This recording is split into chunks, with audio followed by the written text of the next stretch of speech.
Do you ever watch random Final Fantasy XIV YouTubers, see their gil and think to yourself, how come this guy has 999 million gil and yet here I am not spending anything, and yet I struggle to pay for my 10th teleport to the Waking Sands today? This is fine. If you do, you're most certainly not alone. I think pretty much every player wants to know how you can make this much gil. The problem is, the people who have made that much have no reason whatsoever to tell you how they got there. The methods of making gil that are commonly thrown around get you some of the way, but nothing you will find online will make you a rich player immediately. Most gil making videos just reiterate the same two methods over and over, and yet hardly any of them actually work to the degree we'd need them to if we wanted to amass this much moolah. This is why I've mostly stayed away from making a video or two per week about the latest and greatest gil making methods. And that's why this video too will not be a guide, and instead some general advice that I've learned over multiple years. Let me tell you about the biggest farce in this game. Everyone will tell you that leveling your crafters and then simply crafting the latest gear is what you will make gil with. This might have been a good source of gil a few years ago, but nowadays there are more players, crafting is easier than ever, and there are people throwing resources at you.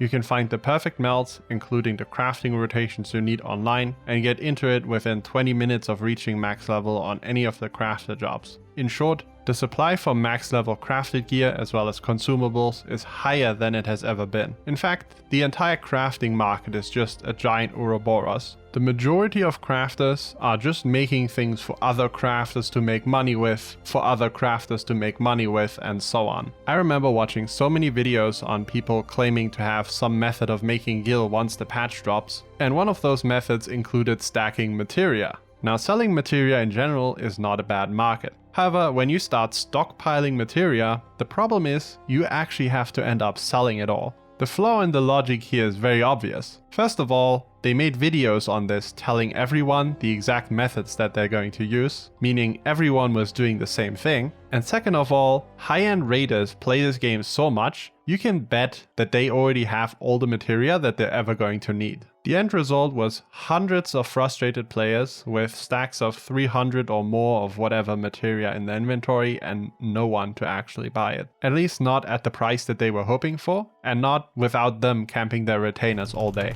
Another piece of wisdom you will hear over and over again as well is to craft during the release of a major patch and sell new gear sets and raid consumables. The problem here is that not only do you have to not have a job to play whenever the servers come online, which is usually a Tuesday, you're also going to have to play the entire day because you will be undercut constantly, and that's after you spend millions and millions on your own gear, materia, and crafter food. It's frustrating, time consuming, and there's just a lot of luck involved. Over my time playing this game, I've never had a single one of the people I play with get rich overnight during one of those patch releases. They always complain about the market for 2 days, make back the gil they spent on gear, and maybe a little bit more, and then they end up burnt out after spending the majority of their week pressing their macro button over and over. I'm not saying it's not possible to make gil with crafters, quite the contrary, but the gil you're looking for is probably not in the items everyone else is looking to craft as well. The one thing anyone that has a large amount of gil will tell you is that above all, what really sells is one thing: convenience. Ironically, players hate having to put in the least bit of effort to solve small problems, but are happy spending hours upon hours AFK crafting for a few 100,000 gil per hour. The thing they hate the most is looking up where to get the small things. This is where the easy gil can be found. To name just one example, one of the biggest markets in the game isn't actually gear or raid consumables, it's furniture.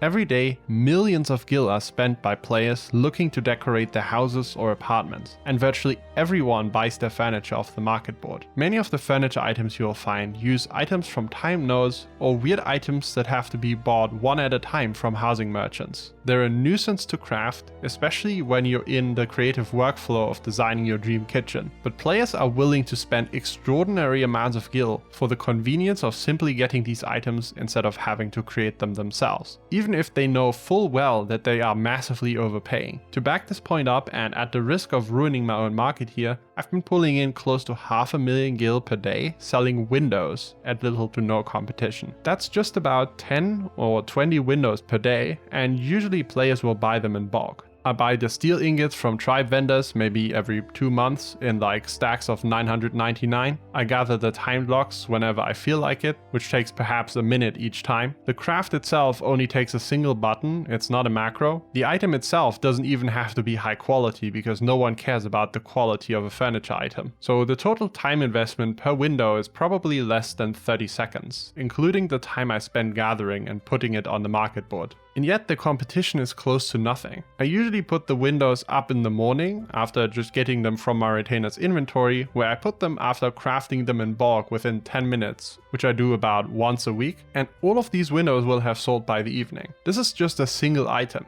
Think about the total amount of gil you can make from various furniture items. And even if you can't or don't want to craft, convenience is still something you can make gil with. For example, there's dies. There are many dies that can only be bought from beast tribe vendors. Buying these in bulk from the vendor and selling them over time at a price of 20 to 30 times the original vendor price isn't uncommon at all. You may think that this is a tiny market and there's no way you can get rich off of it. But the thing is, the time investment is close to nothing outside of checking your sales on the market board once or twice per day. And when you can sell the die that you bought for 200 gil for 3000 gil, that's a profit of 277,000 gil per stack. And that's without crafting anything. The reason it sells again is convenience. To buy the die from the vendor, the person buying has to first know that the item can be bought from a vendor. Then they have to actually have the resources to figure out where it's sold. Then they have to have the tribe that has the vendor unlocked. And then they still need to fly over there to buy 10 measly pots of dye. I would wager that 90% of players would rather buy the dice off the market board to get it over with. And telling you about the market of reselling dice actually doesn't hurt me at all. Because if there's one market that shouldn't exist, it's this. There's one last factor that I want to mention when it comes to making gil, and that's the amount of time you have to invest. An item may sell for 10 million gil, but if you have to invest 20 hours of your time to get it, was it really worth it? What you need to be thinking about is not just the total sale price, but the gil you can make per hour. The thing that will make you rich isn't something that takes hours per day, but a little bit of effort at a time. The goal is to have something sustainable. The truth is that the majority of players has realistically 2 hours to play per day, and that time can be better spent than pressing a macro to craft consumables for tiny margins. It's better to sell 100,000 gil worth of easily crafted items than spending 2 hours crafting maybe 500,000 worth of consumables. With these points being made, here are the 3 ingredients for your perfect market niche. Low supply, convenience, time efficiency. Will finding that niche make you rich immediately? Most definitely not. The players you see with large amounts of gil have acquired it over years. The guy with 999 million gil probably took advantage of every gil making opportunity over multiple expansions. And I'll bet he wouldn't be crafting consumables right now. At the end of the day, the players who have that much gil probably do it because they enjoy it. For them, it's the main part of the game. To anyone that gets stressed about making gil, you can get by just using the gil that the game throws at you for certain weekly or daily content just fine. Thanks for watching, and I hope I'll see you on the next one. Peace.